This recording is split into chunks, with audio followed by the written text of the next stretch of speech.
Evening, guys. Welcome to another Monday night. What Women Want Tonight. And very shortly joined by Michaela to talk all things relationships. For those of you who are interested in all things health and fitness and relationships, they've got a new app coming out, may even already be out, which will be cool to explore for those who value those type of things. And as always, if you guys have any questions, feel free to post them below. The more engagement, the better.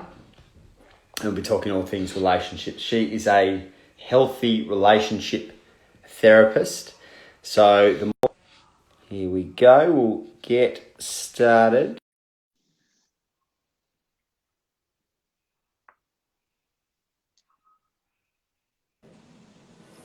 Here she is.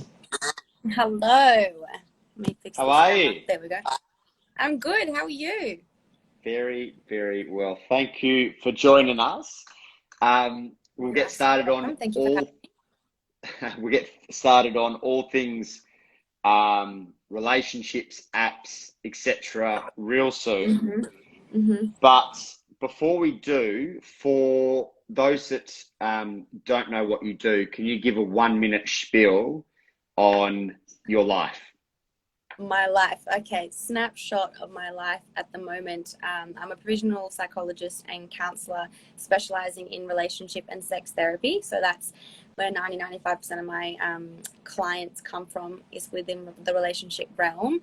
I was a personal trainer for 10 years and I just gave that up because my psych side of life got too crazy busy. So yeah, now I do that full time, focusing on relationships, which is my favorite thing in the world. I also love relationships. I'm always interested to know how people end up in their space, especially when they're super passionate about it, whether it's from some kind of previous experience, previous pain, whatever it may be.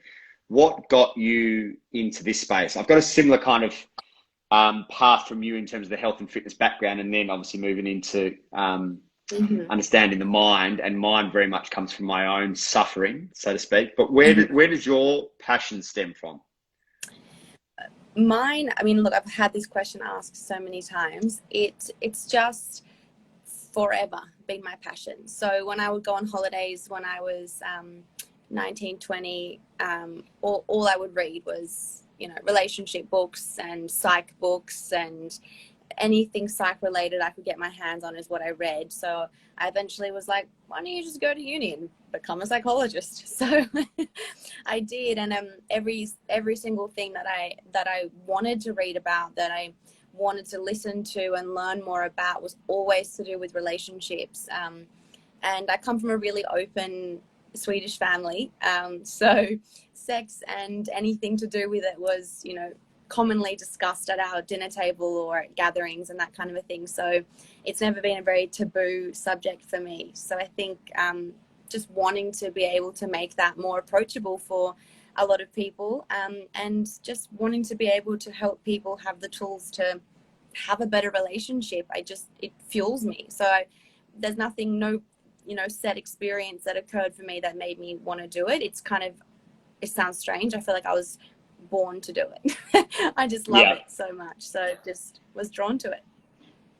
What is it that the Swedes do differently? And I think from what I gather, Australians, and this, I'm fascinated in this space as well, Australians are very conservative when it comes to sexuality and taboo topics, which is interesting in itself. But what is it that the Swedes, and maybe that is inclusive of Europeans, how do they do things differently?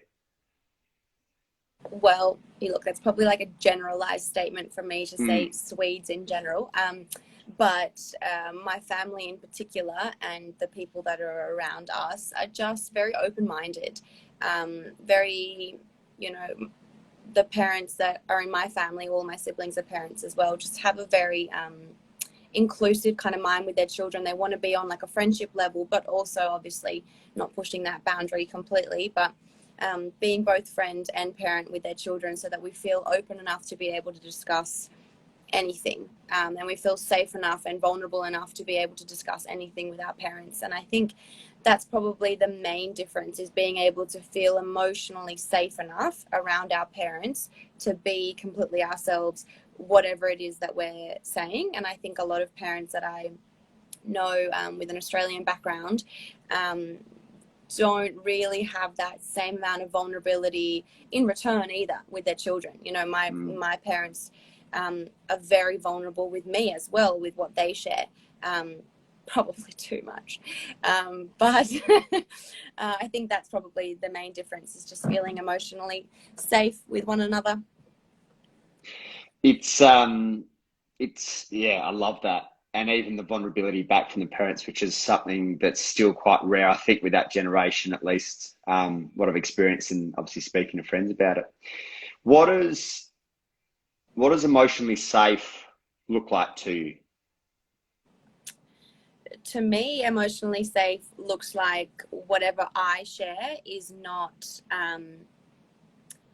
criticized in an overpowering way, or taken away from me. You know, what are my feelings? They're allowed to be my feelings. So somebody like my parents never told me how you're feeling is not okay or wrong or too much or too little. My feelings were allowed to be my feelings. And I think that is feeling emotionally safe to me. Yeah, I love that. Let's dig into Fitify, which is the original reason I came across you. So for those that don't know what it is, all up and coming new app, give us the full scoop on everything that the app is. So it's a relatively new dating app that is designed to be quite different from a lot of the other apps that are all about that hookup culture. So what Fitify is trying to promote and create is real relationships, healthy relationships. So they're all about being, you know, education as well, not just an app, here you go, found someone, off you go. We really want to be able to help people learn how to have a healthy relationship and enjoy the process as well. And once you do find someone that you match with, still being able to have assistance and information and resources available to you to help you along that journey, so that that relationship stays strong and healthy way past just that you've matched with so and so. And it's also about being able to find somebody based off the interests that you have in terms of health and fitness. You can make it as specified as you want to say, you know, what diet you have, what exercise you do. You know, if you want somebody that does CrossFit and has a paleo diet, put it in, and you'll be showing people that also have paleo diet and do CrossFit. You know, it goes all directions, yoga, boxing, you know, everything. And it's just helping people being able to find others that are like-minded to you. And it's really about just somebody that is also interested in health and fitness. It's not about looks. It's about common interests and building healthy relationships rather than just swipe, yeah, cool, next. Yeah. So talk us through how it actually works. Is it a swipe process? What's the induction, so to speak? How do you bring about the kind of commonalities that you mentioned? So if you just have the base level app, it is going to be that swipe. But, you know, still you can see everybody's information. You can see what type of training they're into, what type of diet they are following, you know, restrictions, that kind of thing. And it's just choosing somebody and matching with them. And then if they match back, the conversation starts, and you've got 24 hours to start a conversation. But if you have, you know, the premium level of the app, you can make your preferences so detailed, from age to, like I said, you know, type of diet that you follow, type of training that you do, because there are a lot of people out there that aren't going to understand if their partner wants to wake up at 2 a.m. to go bike riding for 3 hours, or, you know, training for a marathon or Ironman or whatever. So being able to put those preferences in place to find somebody that really gets you, I think is the biggest and most amazing difference between that and a lot of the other apps that are out there at the moment. Yeah, I like it a lot. I'm glad it's not a looks thing, because apparently my mo isn't really working for me. So Looks great. I'm loving I it. should November. I should be okay then. Good to hear. Look, So you still have your picture. It's still obviously your looks are involved in it. okay. But it's not what it's about. You know, we really want to promote healthy relationships and helping people actually form connections with people that want to grow and build a good relationship together. I like that a lot. So it's based on that. One of the things that you could kind of reference, I guess, is similar interests and values. With your healthy relationship therapy, how significant is values, and how does it show up and work for or against people in relationships, or even in the dating aspect? So I think that similar interests are not as important as core values. So often when I see clients in my room, I get them both to think about and write down what are your core values in life, and finding a partner whose core values gel with yours, I think is vastly more important than finding someone that likes to watch the same movies as you or listen to the same music as you, like those kind of interests. If you and your partner have respect for each other's interests, I think that's more important than actually having the same interests. But I do think it's incredibly important and shows up all the time in the dating scene, and in couples that have already been together for a really long time, if they have this disconnect in core values in life. Yeah. So what if someone's coming to you in the relationship space? I noticed you're interested in the Gottman work as well, which I love. What are you seeing as common threads in terms of breakdowns in the relationship? I mean, communication is spoken of by every female we get on here, but what, from your side of things as a therapist, what are you seeing as kind of real reoccurring I guess breakdowns in relationships? Probably the most common thing that I'm seeing, if you're on the notion of communication, because I'd say I hear that like 10 times a day, is we don't know how to communicate. But I think the main thing that I notice is people not knowing how to de-escalate when an argument or a discussion starts turning south and starts going bad. So it usually goes from a nothing problem to, a giant explosion, because people haven't got the skills or the tools to be able to de-escalate that and express what it is that they are actually needing from their partner. Instead, they are expressing, how I like to say, all these facts rather than feelings. So people just go round and round in circles and go, they're not listening to me, or I'm not listening to them, and the problem never gets solved. So I think it's, that's probably the most common thing that I'm seeing these days.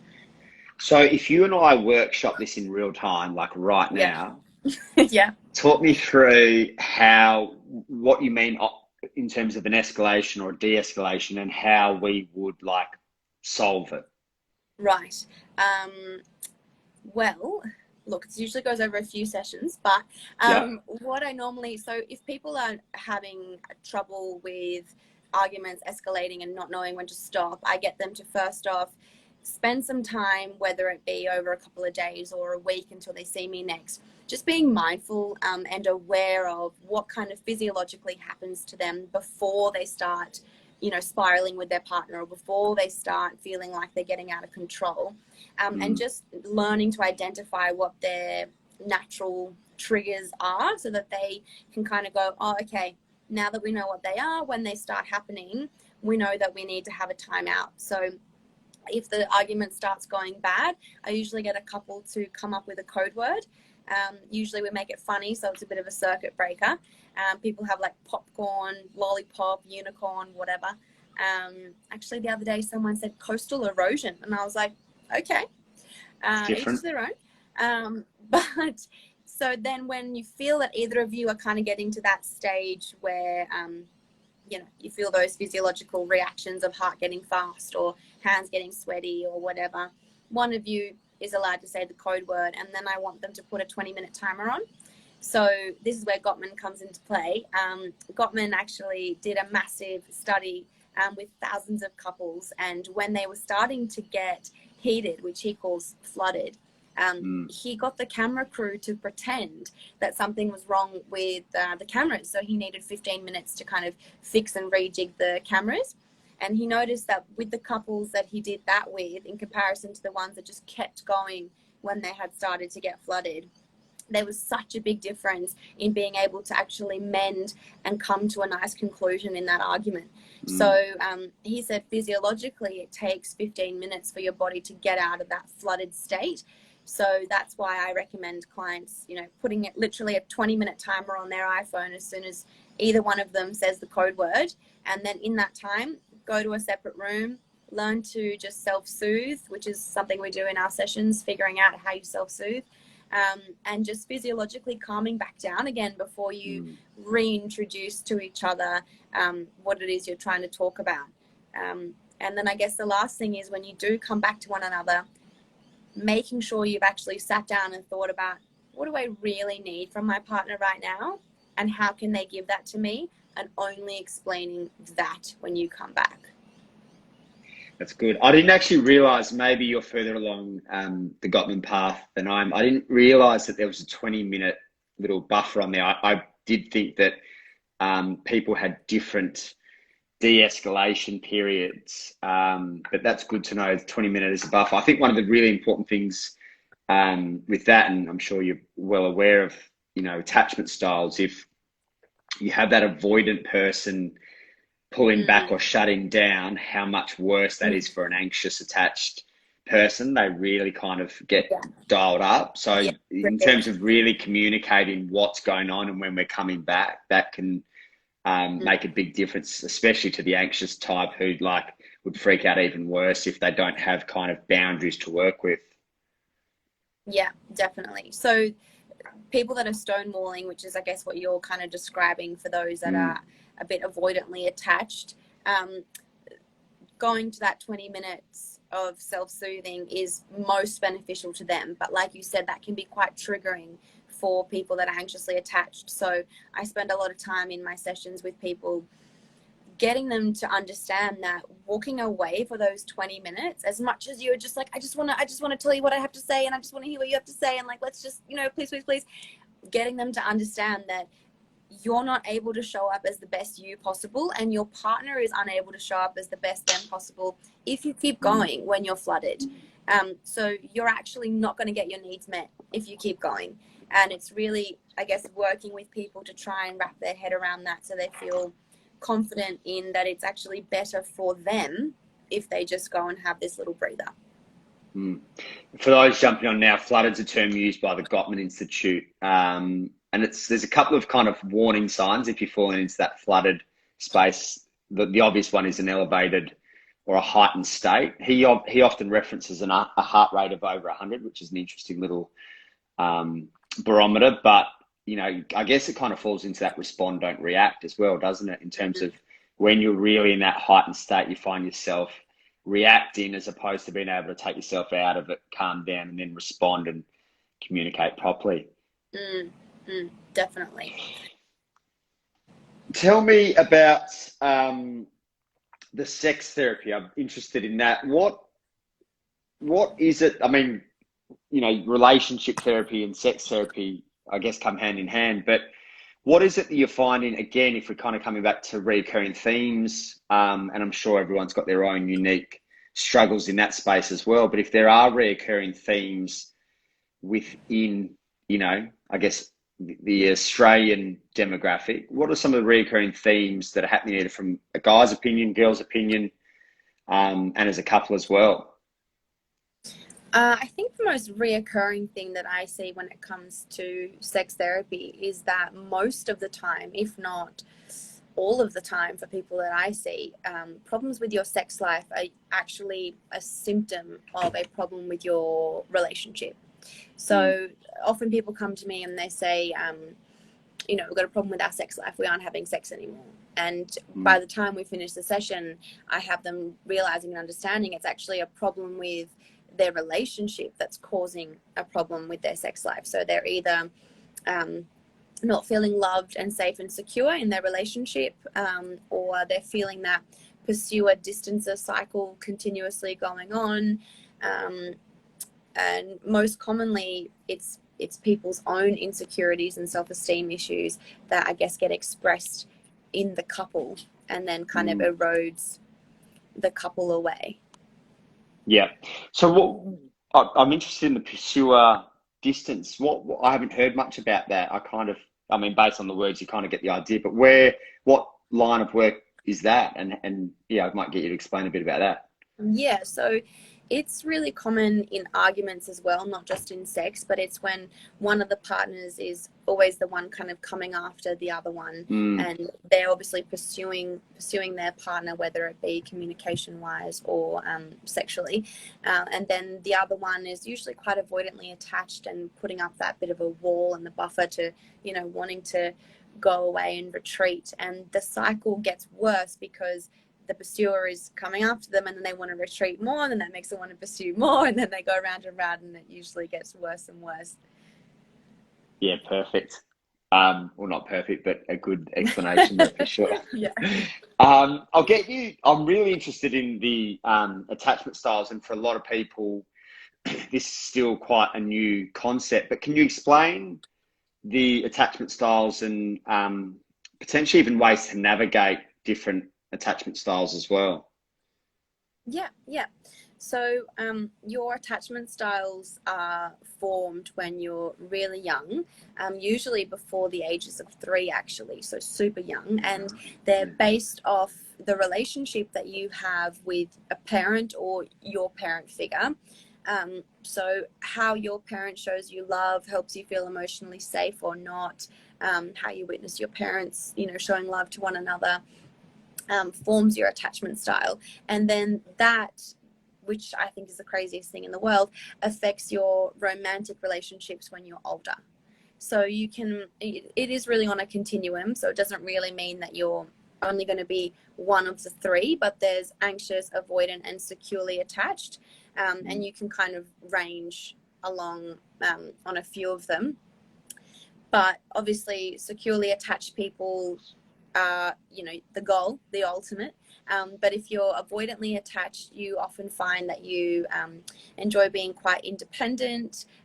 You find, you know, expressing feelings of love quite difficult. You find when somebody starts trying to get really close to you or attached to you, that you would prefer to kind of push away and back off the relationship. Sexually, I found that people that are avoidantly attached, I actually did my thesis on this, they respond by having a lot more one-night stands, for example, and being able to kind of view sex as, if you're in a long-term relationship and you're avoidantly attached, it's almost like if you give sex to your partner, you're too close to your partner, so they can often have the lower sex drive in the relationship. It's like a way to kind of, you know, keep the distance and control the relationship if they're avoidantly attached. Anxiously attached, you know, opposite side of the spectrum, and in terms of sex, when they're in a long-term relationship, often want it all the time because it's like a sign of they love me and I love them and everything's fine, and you know, so they just feel like having sex is a way to show that they actually are loved and close to their partner. If you're anxiously attached, you often find it difficult to have arguments with your partner and, you know, leave it, and you're always wanting to somehow be made to feel secure, but I often find that it's very difficult for them to actually get that security. But I'm a big believer that your attachment style can shift and change depending on who you're together with. So if you are anxiously attached and you do get together with somebody that is securely attached, I really believe that you can really shift on that continuum to become closer to securely attached, and vice versa. You know, if you start dating someone that's avoidantly attached and you're an anxiously attached human, I think it can really take out balance there and cause a lot more anxiety in people that are anxiously attached. Yeah. Have you found a common thread with anxious and avoidant attracting each other, and then secure and secure attracting each other in your line of work?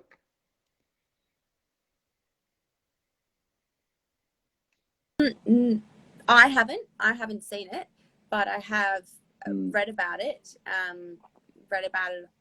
When I was doing my research, but I haven't seen it myself in my room. I find that, I guess, you know, when you've got a securely attached person, I don't necessarily think that they are drawn only to other securely attached people. I think they've got this ability to be able to handle and cope with different emotional states from people a lot more than, say, an avoidantly or an anxiously attached person. So I don't know if it's really secure, but I do think it's quite common for avoidantly and anxiously attached people to start dating one another, because of the pursuer distancer thing I was talking about.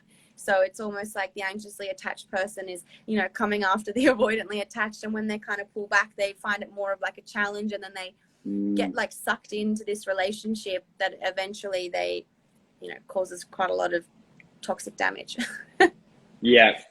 So from your side of things, based on the people that you've worked with and maybe even your own dating experience, what are you noticing from a common thread in terms of maybe things that blokes can do better or areas that they can step into?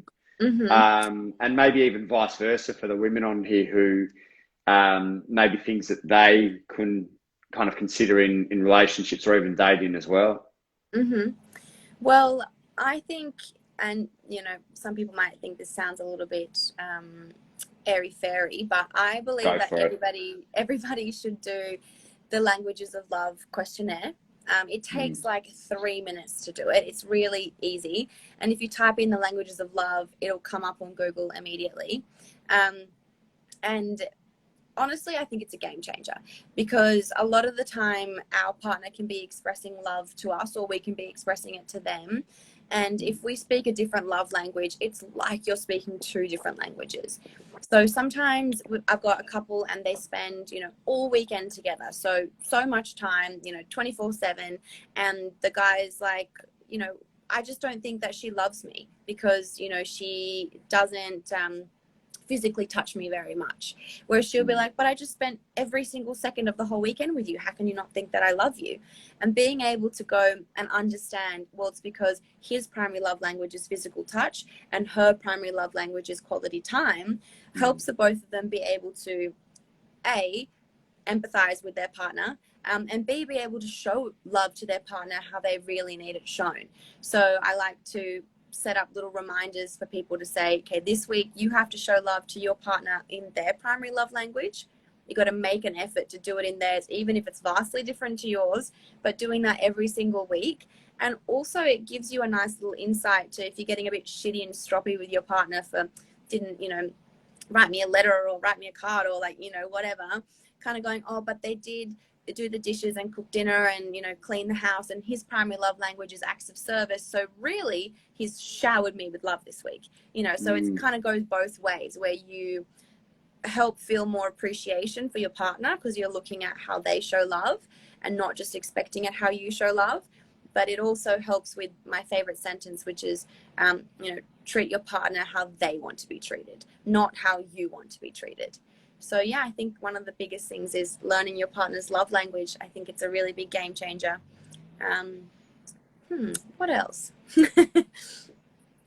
That's a good start for That is sure. a good start. I Yeah. can't even remember my question. I think it was common threads with guys and girls, Yeah. So wasn't I it? think that's a massive one. Honestly, Yeah. I have so many guys and girls that as soon as they learn each other's love language and even understand their own, it really shifts quite a lot in their relationship. I think the other biggest thing that I see in this room, whether you're a guy or you're a girl, is jumping to assumptions. So if I can say to people, my number one thing, whether you're in a relationship or starting to date and you're wanting to get into a relationship, do not make assumptions. Do not assume anything in your mind. If you want to know something from your partner or from somebody that you're, you know, starting to date, ask them. You know, start from the get-go. And this is, we'll be releasing soon with Fitify, a blog on how, like, what is healthy dating. And one of my biggest things is have open lines of communication from the get-go. And that involves, if you are thinking or wondering something, do not assume. And then on that same note of assumptions, don't freak out and have a shitty feeling and, you know, feel sad based off an assumptive thought. If it's based off a fact, different story. But if you're sitting here getting worked up and upset, and then I say to you, is that based off a fact or an assumption? And you're like, an assumption, I'm going to be like, well, it's just as likely that it can be the polar opposite of what you're thinking then. So let's not get upset about it. And I think that's huge in the dating world, is people, whether you're in a long-term relationship or something really new, is basing your thoughts and your feelings off assumptions. So stop that. Yeah, yeah, I love that. We've spoken about it on here a couple of times with different people, and I think even, you know, from personal experience as well in dating, is even when I've been in a long-term one and there's the assumptions, often they're wrong. So, you know, one of the things we often talk about with both women and guys is how to support guys, obviously being a male platform, but such a simple question is like, how can I support you? And how you can support someone on, you know, Monday might be different to Wednesday, depending what's going on for them. And it's so easy to bring in, obviously, previous relationship experiences to, like, this is how my ex wanted to be supported, or whatever it might have been, or even to make assumptions based on what's worked in the past. So, you know, sometimes for a bloke, it's, you know, he just wants to be heard. Sometimes he wants, you know, help with coming up with a solution. And sometimes he just wants to, you know, retreat to his man cave and do his own thing for half an hour. So to kind of ask that question and never think that it's like too dumb a question, I reckon is an amazing call by you.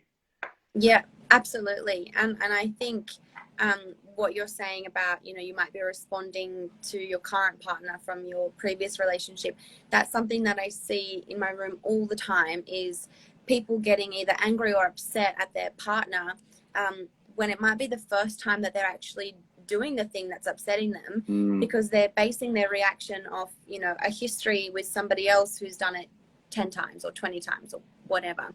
So I always say to people, make sure that you're basing your reaction to your partner based off your current partner.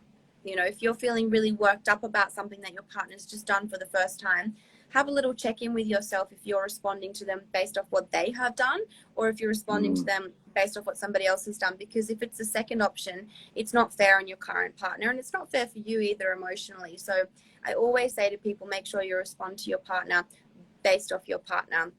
And, you know, as well, being able to just speak openly, like you said, this is how my old partner used to like being, you know, comforted. This is how my new partner. Have those conversations when you get together with someone. And some people say, oh, but we've just started dating. And I'm like, have them now.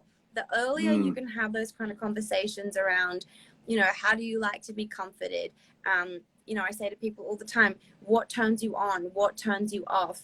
Having a conversation about those kind of things so that your partner is aware. And by what turns you off and what turns you on, I don't necessarily just mean like lingerie and you know, other things. I also mean, you know, some people say to me when I say what turns you off, it's like Mondays turn me off because they're my most stressful day. You know, being able to have a conversation with your partner where you're fully aware of them, you know, really wanting to learn with curiosity about your partner, I think is really, really important when you're just starting a new relationship. What, I like that. What is there any kind of little insights into what you do to get them to kind of stimulate that? Obviously, I assume open-ended questions is one of the things to kind of consider. Is there any other little tips and tricks that you use? Vulnerability would be another one potentially as well. Anything else that kind of comes to mind? Everybody needs to watch Brene Brown's documentary on vulnerability. Step one. Good. But then Gottman actually has a really good app called Love Card Cards? Decks. Yeah, no, I Card think it's Decks, called Card Deck. And it's 2 white love hearts. It's brilliant. It's got, you know, card decks on sex that have questions that you can literally choose mild, medium, or spicy. And it also has like emotional connecting questions. And some of them, you know, can be what are your goals for the next 5 years? And some of them can be, what's your ideal date? Like they really range, but they're a beautiful way to kind of get the conversation started with your partner. So I say to people, if you have kids, make sure they're not around, make sure they're down or with a babysitter, TV's not on, phones are not around you, you're completely connecting with your partner, and get your phone out and take turns in asking each other a question, and then just using it as a way to create those open lines of communication with one another, without it kind of being like, oh, so where do we start? And like that kind of a thing. Yeah. What kind of time back into, I guess, both the relationship and the sex side of things, what's the biggest struggle for a guy and a girl? Like, as I know that's a very general question, but if there's recurring themes, again, you know, I think from what we've seen, there's a real struggle from the female point of view around guys that can't communicate and be vulnerable, and even building that safe container and that trust is a massive bit with blokes' integrity as well. But what have you noticed as on a sexual front? Yeah. I think the most common thing that I see on a sexual front is a mismatched libido. So one partner, whether it be the male or the female, wants to have sex a lot more often than their partner. So sex drive discrepancy is probably, something I see in here every day. Fascinating. So what's your kind of game plan for navigating that? That again is a discussion for a really long discussion. I love talking about it. It's probably one of my favorite topics to talk about. I have a blog on it if you want to check it out, on Better Together Relationships. We'll post it. Yeah, we'll post it. Honestly, I think it's really, it's both people need to take part in the solution. So often when I see people that come into me with this problem, they'll say, oh, my partner doesn't want to have sex as often as me, so fix them. Or, you know, do something about them. And I have to get them to realize that it is a couple problem. It is not her problem, his problem. It is a couple problem. So I think there are things that both, and the person with the lower sex drive, there's things that both of them can do. And it's way too hard for me to sum up really quickly what they both can do. But I think the main takeaway is going to be that you're a team. You know, it's got to be teamwork in order to fix that problem. If your partner feels like they have a higher sex drive than you, you know, that it's about understanding what sex means to your partner. I think that's the best question you can ask you and your partner, is saying, what does sex mean to me? And helping your partner understand that. Because to some people it means showing you love me, showing we're connected, showing we're close. To some people it means having an orgasm, stress relief, you know, boredom. And understanding if it means something very different to your partner, then sometimes there are other ways to get those needs met. And I think that's really important for couples to understand as well. But there are, you know, I give tips on what the person with the lower sex drive and the person with the high sex drive can do. And I would love to come back here another time and talk about those, but I feel like there's just so much, so much. There's plenty in that. So I know we've got 4 minutes left. The higher and the lower sex drive, is that actually, I'll get you to send me a link after. Is that something that you've written an article on? Yes. So I did a blog on that, and I give 5 tips for the person with the higher sex drive and 5 tips for the person with the lower sex drive, in order to kind of work on that mismatch. Beautiful, guys. We will post it after. So, go soon. What's the latest with Fitify? When is it out? How do people start finding super fit, healthy people that they can fall in love with? Fitify is out. It's already available, so you can download it on the App Store now. So you know your healthy soulmate might be out there already as we speak, everybody. So you can download it now, and you know, you can choose whether you just want to give it a trial and see how you like it and have a swipe and just see what kind of people are out there, or you can go straight to doing the higher level, so you can put your preferences straight away in and kind of really narrow it down and be presented with people that really mix with what you're actually wanting a lot more, and hopefully create a healthy, long-lasting relationship. Sounds the perfect outcome. I know you've got to run, so thank you very much so Fitify, F-I-T-A-F-Y. Yes. Go and download it straight away, Andy. There's plenty of fit, healthy, single people just waiting to match up. Waiting to match up and waiting to build healthy relationships with one another. Perfect. Thank awesome. you so much for having me on. Thank you very much. Guys, we'll post the link to the app and also one of Michaela's blogs in our story as well. So keep an eye out for that. Thanks very much for having us, for joining. See you later. See ya. Bye.